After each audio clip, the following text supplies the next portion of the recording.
प्रेम से बोलिए शंकर भगवान की जय, गौरा माता की जय, कार्तिक गणेश की जय, हर हर महादेव। तो देखिए गुरु बहना, आप लोग के बीच बहुत सुंदर शिव चर्चा की कथा सुनावत तनी हमरी कथा की आप सब शुरू से लास्ट तक सुनम आ सुन के कमेंट बॉक्स में बताई कि हमार कथा सुन के आप सबन के कैसन लगल बाटे, और कमेंट बॉक्स में आप सब हर हर महादेव लिखब। देखिए एक गांव बा, वो गांव में एगो औरत वाली, उनकर पति देव मर गइल बाने, उनकर पति देव मर गइल बाने, आ एगो उनके बस बेटवा बाने, एगो बस बेटवा बाने। आ भगवान महादेव जी के जब उनकर पति देव ना रहने तो भगवान महादेव जी के बहुत तप करत रही, बहुत पूजा करत रही। वही में अपन भगवान के लगे अपन टाइम दे, महादेव जी के लगे, घर से अगर काम से फुर्सत मिले तो महादेव जी के लगे जा। देखिए उनके लगे धन दौलत सब कुछ रहल, लेकिन एगो बेटवा रहने। आ कभी भी भगवान के महादेव जी की पूजा करें तीहे कहें कि हे महादेव जी, हमके एगो बेटा देले बानी, आ हमार पतोह मिले तो खूब सुंदर रहे। देखी कभी भी गुरु बहना भगवान से महादेव जी से पूजा अर्चना करत रहली, कभी तूहे कहें कि हमार सुंदर के पतोह मिले।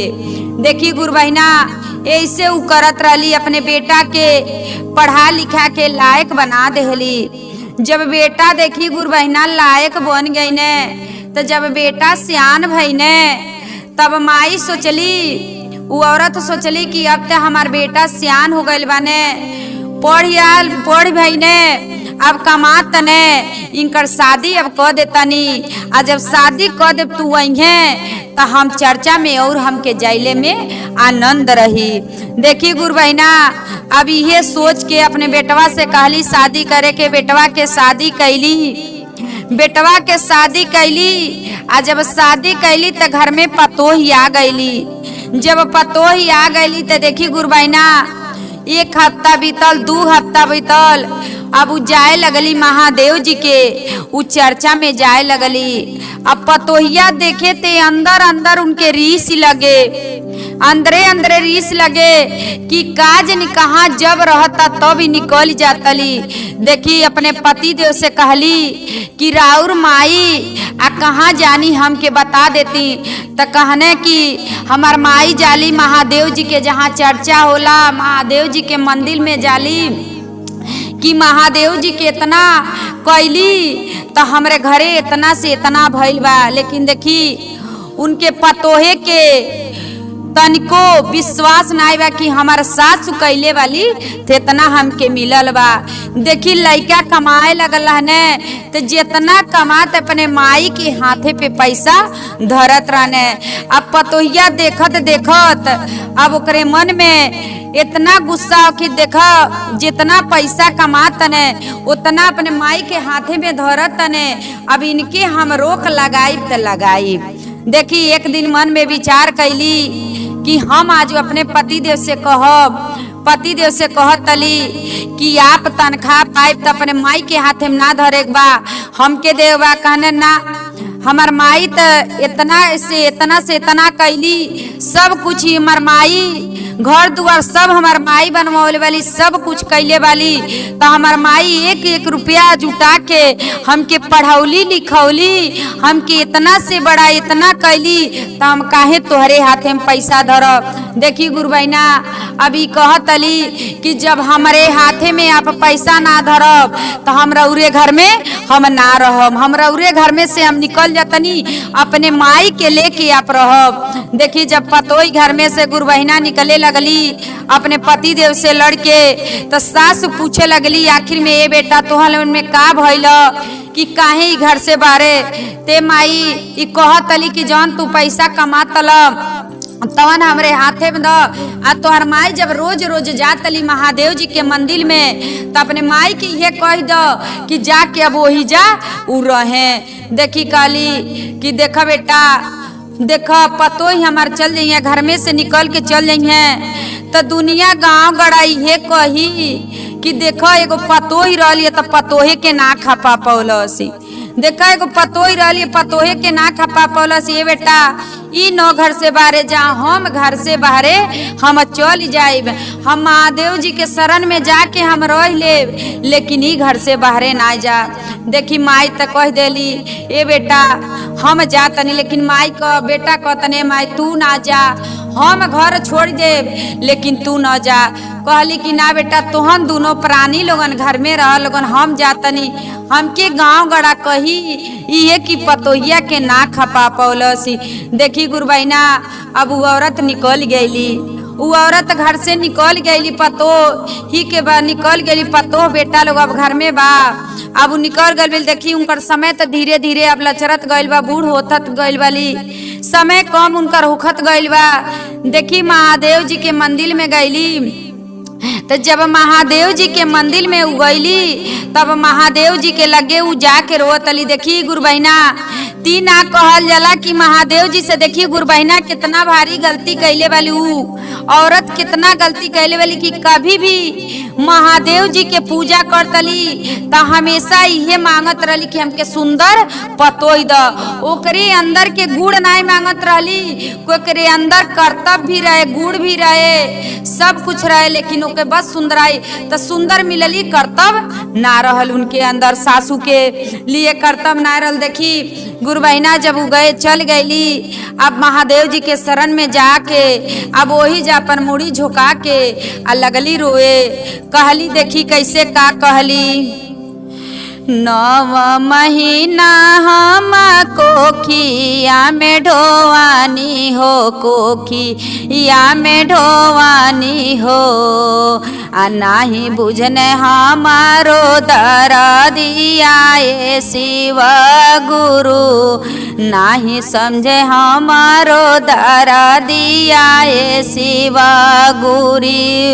गुरु। आ सोचले जो रहने जो पतोही या जो आई है पतोही या जो आई है, जो हमके जो सुखावा जो मिलिए गुरुजी, हमके जो सुखावा जो मिलिए गुरुजी, अपने जो दूधवा पियाई के जो पोसानी पियाई के जो पोसानी हो, आ नाही हमके बुझाली पतोई आए शिव गुरु, नाही हमके बुझाली पतोई आए शिव गुरु। हमारे बेटवा लेके करे जो ही सुखावा हो, करे जो ही सुखावा हो, आ सासू के न बूझे मरमती आए शिव गुरु, सासू के न बूझे जो दर्दी आए शिव गुरु। हमारो जो दुखवा जो सुनी के जो लेती, जो दुखवा जो सुनाती हो, अपने शरणिया हमके बैठवती ए शिव गुरु, अपने शरणिया के बैठवती ए शिव गुरु। बन बन बन के ठोकरवा जो कहता ना जो केता ना जो खोई में हो, रौरे नगरिया हम झुकानी ए शिव गुरु, रौरे नगरिया हम झुकानी ए शिव गुरु।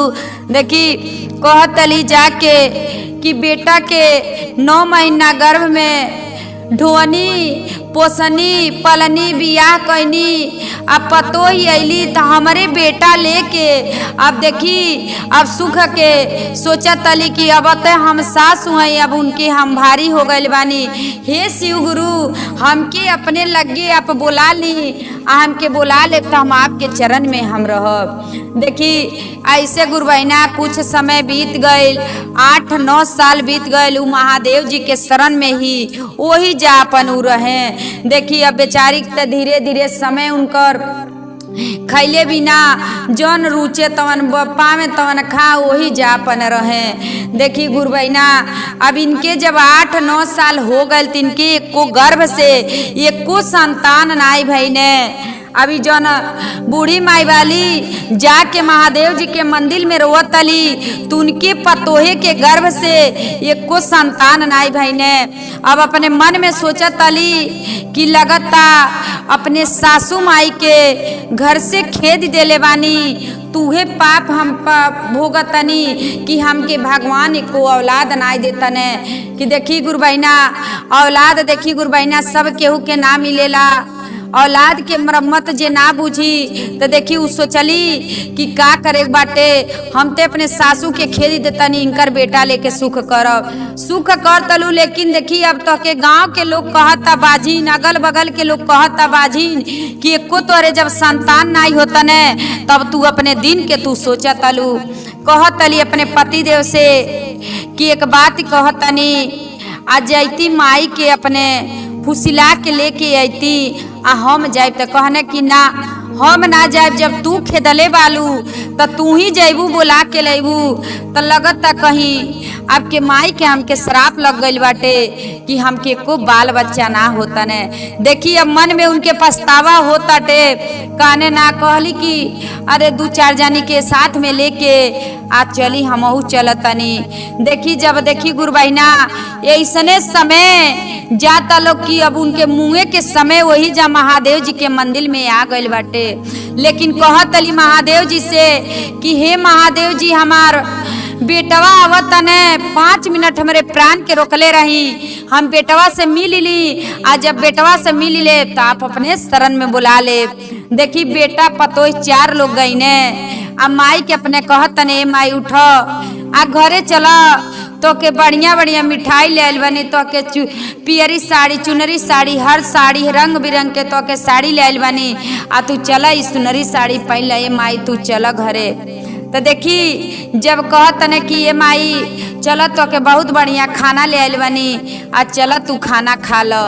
तो देखी कैसे का कहतली, अब हम के जो बेटा भैने नूना वाजो रोटिया के नूना वाजो रोटिया के घरमा से भैने दूसवार ये शिव गुरु घरमा से भैने दूसवार ये शिव गुरु हम के जो भैने नूना रोटिया से घरवा से घर वहाँ से भैने दूसवार ये शिव गुरु अब काही होइए शिव गुरु खोउआ मलाइया हो खोउआ मलाइया हो आ गुरु के चदरिया हमके मिल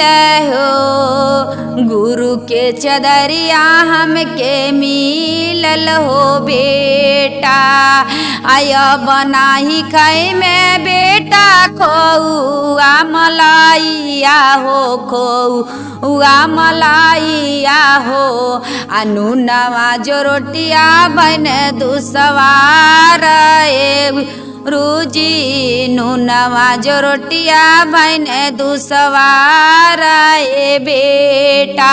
देखी कहतली ये बेटा अभी खोआ मलाई का होई, हमके नून रोटी घर से दुश्वार हो गई ने, ये अली तो हमके दुश्वार हो गई तो हमके खोआ मलाई का होई। हम गुरुजी से उनकर चादर मारूंगा तनी कि हमके अपने शरण में बुला लो।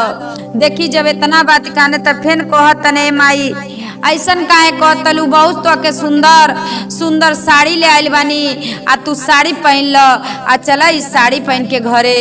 तो देखी फेन उठत ना आई वाली, फेन कहतली का अपने बेटा से का कहतली, फटई लुगरिया भैन दुसवार ये बेटा, अरे फट ही लुगरिया हो आका होई चुनारी जो साड़िया ए बेटा, का होई चुनारी जो साड़िया ए बेटा, फट ही गुदरियो भैन दुसवार ये बेटा, अरे भैन दुसवार ये बेटा, का होई चुनारी जो साड़िया ए बेटा। कहतली ए बेटा अभी हमके चुनरी साड़ी ना चाही, फटही लुगरी जब ना मिलल अब तो हमके चुनरी साड़ी का होई। अब हमके महादेव जी के जौन चादर मिलल बा इन्हीं में हम अब खुश रहम, उन्हीं के शरण में खुश रहब। देखी कहत ने बेटा देख हमरे कहले माई नाई मानतली, तो देख अब तू कह तोहरे कहले देखा माई मनिहे, माई के अब तू मनाव, जब तू गलती कैल बेली तू मनाव। देखी कहतली हम तो बहुत बड़ा गलती कैले बानी, आ कैसे सास के आगे हम कैसे उनके आगे हम कैसे गिरी। देखी लेकिन गिरल वाली का कहतली कैसे, बड़ी ए गलती ए ससुमा हम जो ही कईनी, अरे हम जो ही कईनी हो आ घरवा से हम आहूँ जो खेदानी ए सासुमा, घरवा से हम ही जो खेदानी ए सासुमा, नाही हम बुझानी जो बेटा के मरमती, बेटा के जो दुखावा हो आ हम नाही जननी अपने को किया ऐसे माई हो, हम नाही जननी पन को किया ए सासू माँ। कहतली कि हम ना हे सासू माँ आज ले हमके को औलाद ना भइल बाने, आप उठ के चल चली, हम आपके गोड़े गिरतनी, हमसे गलती हो गई, बहुत भारी गलती हो गई। आज ले हमरे गर्भ में इतना भारी गलती कैले बानी तो हमरे गर्भ में आज ले एक को औलाद ना भइल बाने। देखिए मैं उन्हों के भी गलती बा, कितनो शिव गुरु के चरण में गिरत रहली लेकिन सुंदर पतोही मांगत रहली, उ कर्तव्यदार नहीं मांगत रहली, सिर्फ ये कहतली हमार सुंदर पतोही रहे। तो देखी जब इतना बात कहतली कि हम रोजो कोखिया के मनावा तिये सासू माँ, मनावा तिये सासू माँ, अरे महादेव से जो ही कहती है सासू माँ, महादेव जी से जो कहती है सासू माँ, हम रोजो कोखिया जो भरते हो रुजी, अरे भरते हो गुरु जी, आ नहीं अब होई है गलतिया ए गुरु जी, अब नहीं होई है गलतिया ए गुरु जी। देखी अब कहतली जब इतना बात कहली तुमकर सास माँ का कैली, महादेव जी के लगे रहली, सुतल रहली, अब उनकर अंतिम सांस चलता। आ कहतली कि देखा वही जा अपने पतोहे के कपारे पे हाथ धके काली कि ठीक बा जा तो आर कोखी भर जाई, लेकिन अब हम महादेव जी के शरण में चल जातनी, उनकर चादर आ उनकर जौन बाजा बजी अब उनके हम साथ जातनी, अब उनके शरण में जातली। तब देखी इतने बात का सासू माँ कहले वाली, हम के जो मिलन जो गुरु के चदरिया, अरे गुरु के चदरिया हो आ सजल जो जाला बरियतिया ए बेटा, सजले जो जाला बरियतिया ए बेटा, हम के जो मिलन जो गुरु के चदरिया, अरे गुरु के चदरिया हो आ सजले जो जाला गुरु बरियतिया आए बेटा। देखी जब इतना बात कह के आ तुरंत वही जा महादेव जी के लगे उनकर प्राण निकल गई। देखी अंतिम के लिए बेटा पतोही आ गए, लोग बेटा आ गई ने महादेव जी के लगे से ले गई ने अपन उनकर संस्कार कहने सब कुछ कहने। तो देखी हाँ सास के भी गलती रहल कि कभी भी मांगत रहली कि एगो बेटा जब भइल रहने तो कभी महादेव जी से ही ना कहत रहली कि हमके दिह तो पतोही सुंदर दिया तो ओकरे साथे कर्तव्य भी दिया, लेकिन सुंदर बस पतोही मांगत रहली। तेही के लिए उनके इतना दुख मिलल आ महादेव जी के शरण में उनकर प्राण निकलल। हर हर महादेव।